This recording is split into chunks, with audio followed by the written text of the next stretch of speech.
அட இன்னைக்கு திருநெல்வேலி இருக்க சயின்ஸ் சென்டருக்கு போகலாமா? இன்னைக்கு நான் ஃபர்ஸ்ட் டைம் நான் சயின்ஸ் சென்டருக்கு போகிறேன்.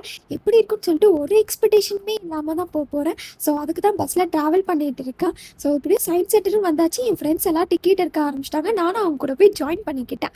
ஆனால் அங்கே போய் பார்த்ததுக்கு தான் தெரிஞ்சிச்சு அது அவ்வளோ பெருசாக இருந்துச்சுங்க. நான் இப்படிலாம் இருக்கும்னு சொல்லி நான் எக்ஸ்பெக்டேஷன் பண்ணவே இல்லை. நானும் அங்கே போய் ஒவ்வொன்றா ஒவ்வொரு சயின்ஸாக உட்காந்து பார்க்க ஆரம்பிச்சிட்டேன். ஓ இப்படிலாம் இருக்கும் போல அப்படின்னு சொல்லிட்டு ரொம்ப அழகாக இருந்துச்சு. எனக்கு கமெண்ட் பண்ணவங்களுக்கு ஃபர்ஸ்ட் ஆஃப் ஆல் ரொம்ப தேங்க்ஸ். அவங்க தான் சொன்னாங்க ஒரு அண்ணா, இங்கே சயின்ஸ் சென்டருக்கு போங்க. நாங்கள் ஃபர்ஸ்ட் ஆஃப் ஆல் ரொம்ப தேங்க்ஸ். ஆனால் இங்கே சயின்ஸ் சென்டர் ரொம்ப சூப்பராக இருந்துச்சு. ஏன்னா இதெல்லாம் எனக்கு ஃபர்ஸ்ட் டைம். இங்கே ஏர் அண்ட் மியூசிக் வேறு இருந்துச்சு. நான் டச் பண்ண அடுத்ததுலேருந்து வேறு இல்லை மியூசிக் வர ஆரம்பிச்சிட்டு இது ஹைப்பர் போகலாம். இது ரொம்ப நல்லா இருந்துச்சு. இதெல்லாம் நான் ரீல்ஸில் தான் பார்த்துருக்கேன். பட் நான் இப்போ தான் வந்து நேரில் அதெல்லாம் பார்க்குறேன். அதனால் நான் ரொம்பவே எக்ஸைட்டாக நான் வந்து அந்த பட்டனை ப்ரெஸ் பண்ணி பார்த்துட்டு இருந்தேன். ரொம்ப சூப்பராக இருந்துச்சு. அண்ட் நெக்ஸ்ட் இது வந்து மேஜிக் வாட்டர் டேப். எப்படின்னா இல்லது தண்ணி வருது அப்படின்னு சொல்லிட்டு என் ஃப்ரெண்டை கேட்டுட்டு இருந்தேன்.